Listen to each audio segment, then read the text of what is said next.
سلا سعودين شركة أبل waxay soo bandhigtay isbuucan iPhone SE 2020 waa iPhone-ada ugu raqiisan laakiin muwasafaadkiisa ay tahay muwasafaadka iPhone 11 marka ila daawa muuqaalkan soo aragno muwasafaadka iPhone-kan muxuu yahay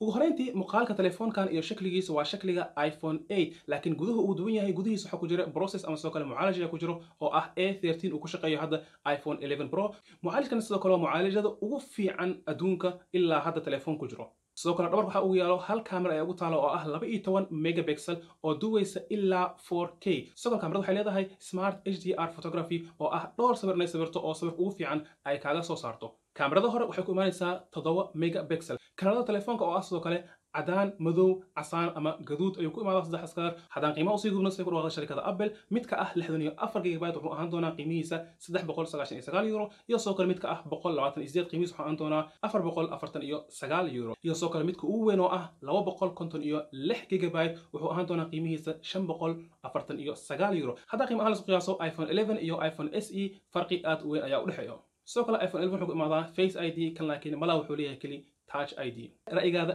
aad ayuu muhiim ugu yahay commenti ugu soo qor sida aragtaa telefoonkan oo qiimaha jaban ay soo bandhigtay shirkadda Apple muuqaalkeena maanta meesha uu ka walaalkiina Axmed waa inoo muuqaal cusub wassalaamu calaykum waraxmatullaahi wabarakaatuh